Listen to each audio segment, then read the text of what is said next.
আমার ভাইয়েরা সোনাবাড়ি খেরাও আল্লাহর ওলি হযরত সুলতান ইবনে আদন বিবি সাহেবাকে বললেন, বিবি রে, আমার ইন্তেকালে পরে আমার লাশটা যখন আমি যখন লাশ হয়ে যাব, আমার কাপড়ের কাপড় কি হবে? ও মঞ্জিলানি মোল্লা বাবা জওয়ানেরা, আল্লাহর ওলির বিবি জবাব দিয়েছিল, স্বামী গো চিন্তা করবেন না, আমি আপনাকে এত ভালোবাসি, আমার এই বড় কাপড় 12 হাত কাপড়, এই কাপড়টাকে 3 টুকরা করে আমার স্বামীর কাফনের কাপড় করে দেবো।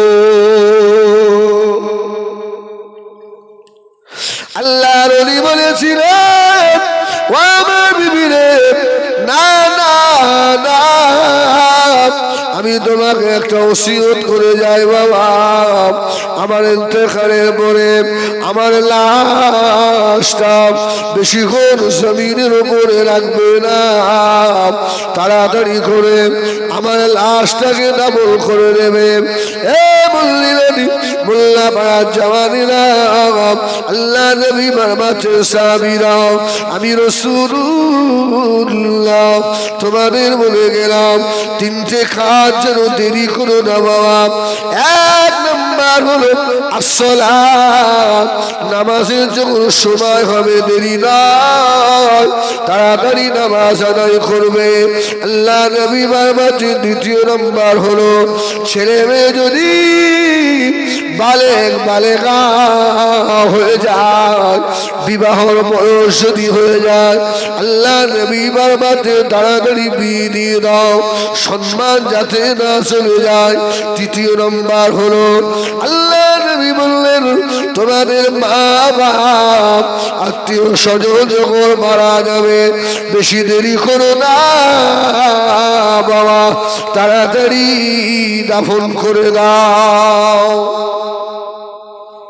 এই 3টে কাজ দেরি করতে নেই। আর সমাজের দিকে তাকিয়ে দেখেন, এই 3 কাজে আমাদের দেরি হয়, ঠিক কিনা বলবো? এই 3টে কাজে দেরি হয়। আজান হয়ে গেল কখন?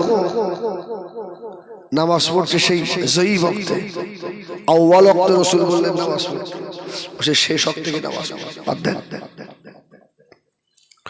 বিবি সাহেবাকে বললো, বিবি রে, আমার 1 নম্বর ওসিয়ত হলো আমার ইন্তেকালের পরে আমার লাশটা তাড়াতাড়ি দাফন করে দেবে।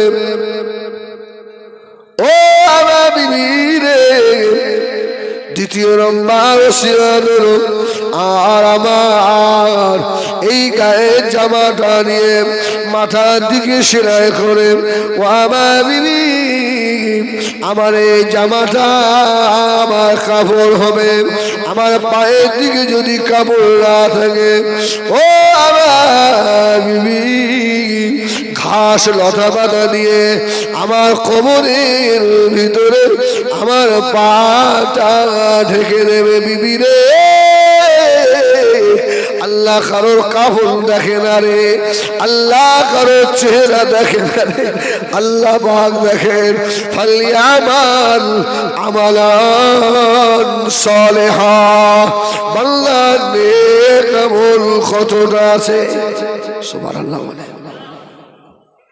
অনেকে আছে দেখবেন হজে যাওয়ার সময় হাজী সাহেবদের কাছে কাপড় দিয়ে দেয়, কি একটু জমজমের পানি দিয়ে ধুয়ে এনে দিও, হবে না। আরে জমজমের পানি ধুয়ে আনলেও কিছু হবে না, যদি ঈমান নিয়ে না যাওয়া যায়, আমল যদি না থাকে। জমজমের পানি কেন, স্বয়ং যদি কাবা ঘরের ভিতরেও কবর দেয় তাও ছাড় নেই ওর। আমার ভাইয়েরা সোনাবাড়ি খেরা করে শুনো, আল্লাহ নবী বলেছিলেন, বিবি রে, আমার আল্লাহ সিরাত দেখবে না, আল্লাহ আমার সুরাত দেখবেন না, আল্লাহ পাক দেখবেন ফালিয়ামাল আমালান সালিহা। ও বিবি সাহেবা, আমার ইন্তেকালের পরে আমার লাশটা রেখে দিয়ে আবার বাচ্চাদেরকে গ্রামে পাঠিয়ে দেবে, গ্রামের ইমামকে খবর দেবে। ইমাম যদি রাত্রিরে না আসে তুমি ওই পাহাড়ের ওপরে চলে যাবে বিবি, পাহাড়ের ওপরে গিয়ে শুধু বলবে ইয়া রাব কদ মাতা সুলতান ইবনে আদল। ও আমার বিবি রে, আমি আমার আল্লাহকে এত ভালোবাসি, আল্লাহ আমার উপরে এত খুশি হয়ে গিয়েছে, আমার জানাজা যদি দুনিয়ার কোনো মানুষ না আসে শুনে রাখো আল্লাহ পাক তার রহমতে ফেরেশতা দিয়ে আমার জানাজা করাবে। সুবহানাল্লাহ বলে। আল্লাহর হুকুম। তাফসীরে এসেছে এই কথা বলতে বলতেই সুলতান ইবনে আদলের ইন্তেকাল হয়ে গেল, বিদায় নিলেন। আল্লাহু আকবার। দুটো বাচ্চাকে গ্রামে পাঠিয়ে দিয়ে যা গিয়ে গ্রামবাসীকে বলো যে আমার আব্বা মারা গেছে, রাত্রিরে জানাজা হবে। ইমাম সাহেব বলল রাত্রিরে হবে না, সকাল হলে হবে। আল্লাহর ওলি সুলতান ইবনে আদলের বিবি এই খবর শুনে বাবা আস্তে আস্তে গিয়ে পাহাড়ের উপরে উঠে গেল। পাহাড়ের উপরে উঠে গিয়ে ও মঞ্জিলাটি সোনার দুটো হাত আল্লাহ পাকের দরবারে তুলে দিয়ে চোখে পানি ছেড়ে আর কাঁদতে লাগলেন। আল্লাহ আমার দুটো বাচ্চা নাবালক বাচ্চা, আল্লাহ আমার স্বামী দুনিয়ায় নয়, আপনার ডাকে সাড়া দিয়েছে। স্বামী আমাকে বলে গেছিল আমার ইন্তেকাল হয়ে গেলে কেউ যদি আমার লাশ দাফন দিতে না আসে পাহাড়ের ওপরে গিয়ে বলবে ইয়া রাব খাদমাতা সুলতান ইবনে আদল। ও রব্বুল আলামিন, আল্লাহ আমার স্বামী তো সবসময় আপনার জিকিরে মশগুল হয়ে থাকতো। সুবহানাল্লাহ বলে। আল্লাহ আমার স্বামী ব্যবস্থা আপনি করেন। ও মেয়েরা অবাক হয়ে যাবে বাবা, আমি যে কথা আগে বলছিলাম আলা ইন্না ফিল জাসাদি মুদগা ইযা সালুহাত সালুহাল জাসাদু কুল্লু ওয়া ইযা ফাসাদাত ফাসাদাল জাসাদু কুল্লুহু আলা ওয়াহিয়াল কল। ইলমে বাতিনের দিকে চলে যান। আল্লাহ নবী ফরমাচ্ছেন যার এই কলবের কলবটা ভালো, এই গোশতের টুকরোটা ভালো, ওই মানুষটা ভালো, ওই মানুষের কলবের চোখ আল্লাহ খুলে দেয়। জোরে বলুন সুবহানাল্লাহ। ও বিবি সাহেবা সুলতান ইবনে আদলের বিবি দোয়া করছেন ওই পাহাড় থেকে আল্লাহর ওলি হযরত সুনায়ের বাগদাদি রহমাতুল্লাহ আলাইহির বাড়ি হলো ২৫০০ কিলোমিটার দূর। আল্লাহ যারা হয়ে যায় না, দুনিয়াটা আল্লাহ ওয়ালাদের জন্য আল্লাহ সংকুচিত করে দেন, ওদের জন্য ছোট হয়ে যায়। সুবহানাল্লাহ বলে। হ্যাঁ, আল্লাহর ওলিদের জন্য দুনিয়াটা আল্লাহ ছোট করে দেয়। তো ওই সুলতান ইবনে আদলের বাড়ি থেকে জুনায়েদ বাগদাদির বাড়ি ২৫০০ কিলোমিটার রাস্তা। আল্লাহ আল্লাহর ওলি হযরত জুনায়েদ বাগদাদি রহমাতুল্লাহ আলাইহি গভীর রাতে আল্লাহ পাকের ইবাদতে মশগুল। কে যেন একজন গিয়ে ডাকে ও হযরত জুনায়েদ উঠে পড়ুন। জুনায়েদ আপনি জানেন না আমি আল্লাহ পাকের তরফ থেকে এসেছি, আল্লাহ পাক আমাকে পাঠিয়েছে জুনায়েদ এই পৃথিবীর একজন আল্লাহর ওলি হযরত সুলতান ইবনে আদল মারা গেছে। জুনায়েদ আল্লাহ আমাকে বলে পাঠিয়েছে আমার জুনায়েদ যেন তার কাছে গিয়ে গোসল দেয় দেয়, আমার জোনায়েদ যেন তার কাফনটা পরিয়ে দেয়, আমার জোনায়েদ যেন তার জানাজার ইমাম হয়। জোরে বলুন। জোনায়েদ বগদাদি বলছে আপনি? আরে আল্লাহ পাকের তরফ থেকে এসছেন, কে আপনি? বললো আমার পরিচয় দেওয়া যাবে না। বললো বাবা এখান থেকে 2500 কিলোমিটার যে যাব, কিন্তু রাস্তার ম্যাপ তো আমি জানি না। উপায় আল্লাহকে বলে যে আল্লাহ যেন রাস্তার ম্যাপটা আমাকে দেখিয়ে দেয়। সুবহানাল্লাহ বলে। আল্লাহর ওলিদের রুহানিয়াতের ব্যাপার। আল্লাহ পাকের দরবারে দোয়া চাইলেন, ইলাহা হয়ে গেল। ও মাওলি বাল্লাহ, আমার জোনায়েদকে বলে দাও এখনই আমি আল্লাহ আমার সুলতান ইবনে আদালের বাড়ির পথ নির্দেশ দিয়ে দিচ্ছি। আল্লাহর ওলিটা গায়েব হয়ে গেল। আস্তে আস্তে আল্লাহ পাক বলে দিলেন, এ আমার ওলি বান্দা, আমার সুলতান ইবনে আদল যে জায়গায় শুয়ে আছে ওই জায়গা থেকে আমার সুলতান ইবনে আদলের পিঠের তলা থেকে এক মুষ্টি মাটি নিয়ে গিয়ে ওই মাটিটা আমার মাহবুব আমার জোনায়েদের হাতে দিয়ে দাও। আর আমার জোনায়েদকে বলে দাও ওই মাটিটা যেন ছুঁড়ে দেয়। ছোড়ার দায়িত্ব জোনায়েদের। আমি আল্লাহ সুলতান ইবনে আদলের বাড়িতে নিয়ে যাওয়ার দায়িত্ব আমি আল্লাহ আমার। সুবহানাল্লাহ বলে। ছোড়ার দায়িত্ব জোনায়েদের, নিয়ে যাবো আল্লাহ। কিছুক্ষণ পরে সে বলছে, এই আমি জোনায়েদ, আমার এসে কি খবর? বলে এরা মাটি নেন, ছুড়ে দিয়ে সেজদায় পড়ে গেছে। ওনার সঙ্গে 12 জন মুরিদ রয়েছে, তারাও সেজদায় পড়ে গেছে। সেজদা থেকে মাথা তুলে দেখে বাবা আল্লাহর ওলি জোনায়েদ বগদাদি রহমাতুল্লাহ আলাইহি হযরত সুলতান ইবনে আদলের লাশের পাশেই সেজদায় রয়েছে। জোরে বলুন। ও আল্লাহর ওলিদের সঙ্গে বেয়াদবি করে আল্লাহ পাক বলে, আল্লাহ নবী বলেছেন, মান আদানি ওলিয়ান ফাকাদ আদানতু লিল হার।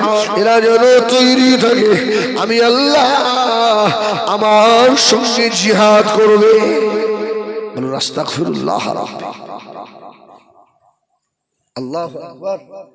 এখন ওলিদের সামনে ওয়াজ করলে অনেক মুশকিল আছে ভাই। কিছু কিছু গ্রামে সব আহলে হাদিসরা সব বার হয়েছে, এগুলো রুহানিয়াত বিশ্বাস করে।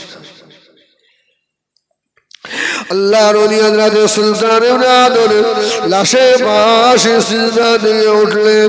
সুলতান ইবনে আদলের বিবি পাশে বসে ছিল।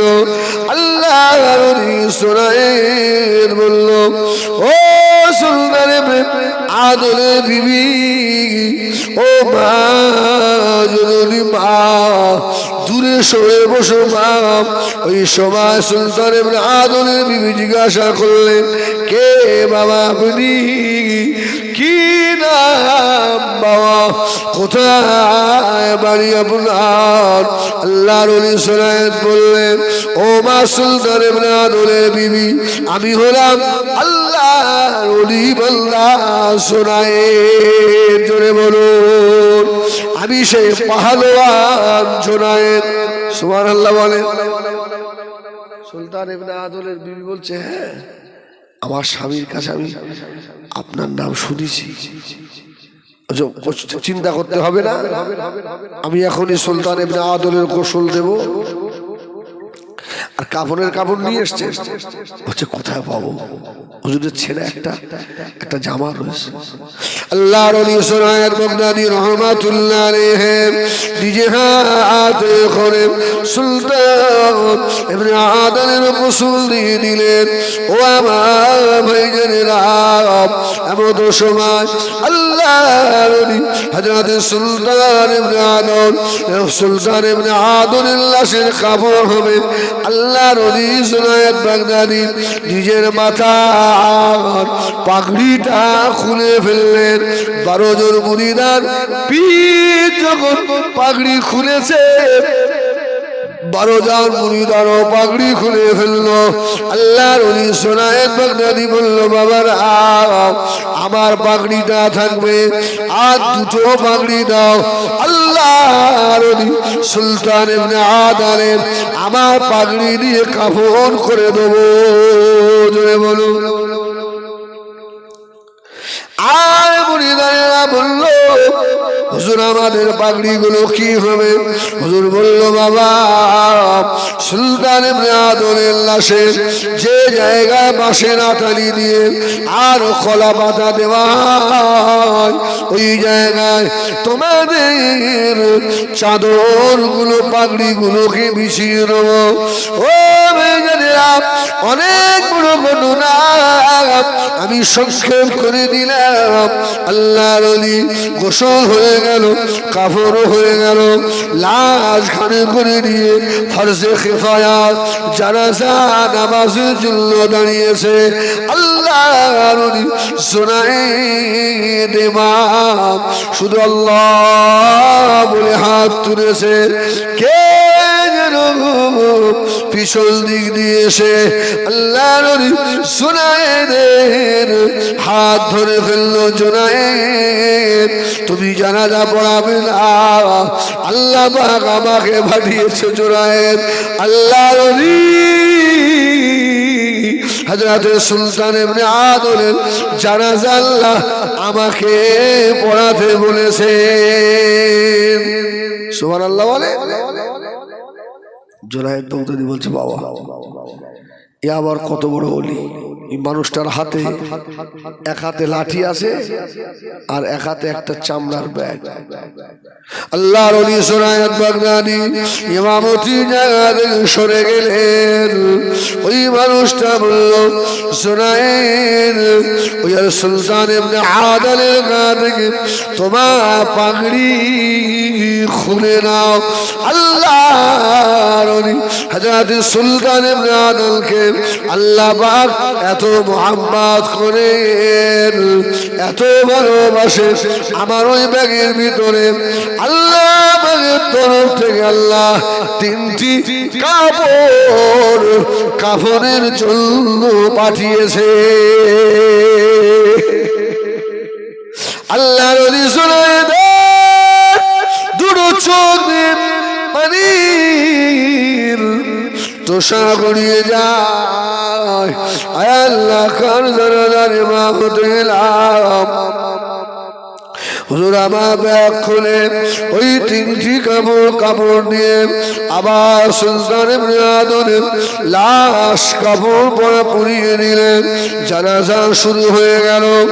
আর 12 জন 13 জন মানুষ, কিন্তু ওই মানুষটা এত জোরে জোরে তাকবীর বলছে, আল্লাহু আকবার। 4 তাকবীরে ফরজে কিফায়া জানাজা নামাজ, জানাজা নামাজ হয়ে গেল। এবারে মানুষটা চলে যাওয়ার আগে চলে যাবেন। আল্লাহর ওলি জুনায়েদ আর কলারটা চেপে ধরেছে। কে বাবা আপনি? কি নাম বাবা? কোথায় বাড়ি বাবা? না বলে যাওয়া হবে না। মানুষটা ঘুরে দাঁড়িয়ে বলল, জুনায়েদ, তুমি আমাকে চেনো না? তুমি আল্লাহর ওলি হয়েছে বটে জুনায়েদ, এখনো তোমার কলবের চোখ খোলে না। জুনায়েদ, শুনে রেখে দাও। আর একটা কথা বলি, ওই ব্যাগের ভিতরে বাবা আর 12,000 স্বর্ণ মুদ্রা আল্লাহ রব্বুল আলামিন পাঠিয়েছেন। আমি বলে দিলাম, আল্লাহ আমাকে বলে দিয়েছেন, সুলতান ইবনে আদলের 2টো ছোট ছোট বাচ্চা, ওর বিবির অবস্থা কি হবে আল্লাহ পাক জানিয়ে দিয়েছেন। সুলতান ইবনে আদলের বিবি ওই ব্যাগ খুলে যেন না দেখে, ওই পয়সাগুলো যেন কোনদিন জমিনের উপরে না ফেলে বিসমিল্লাহির রহমানির রহিম বলে ওই ব্যাগের ভিতরে হাত দেবে। যত টাকার প্রয়োজন হয় আল্লাহ পাক সুলতান ইবনে আদলের বিবির হাতে তুলে দেবে। জীবনে কোনদিন খাটা লাগবে না।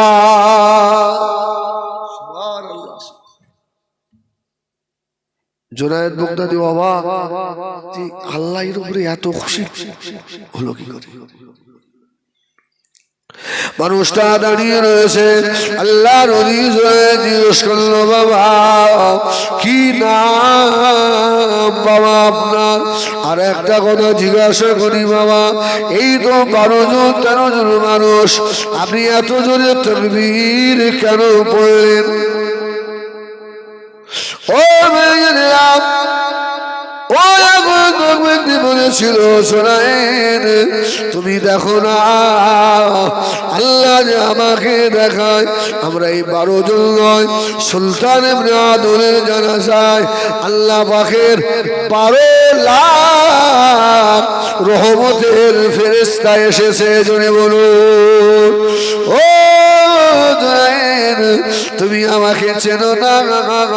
আমি হলাম আল্লাহ মাহবুব বান্দা হযরতে খিজির আলাইহিস সালাম। সুবহানাল্লাহ। খিজির আলাইহিস সালাম চলে গেলেন, এই সময় নেই তো,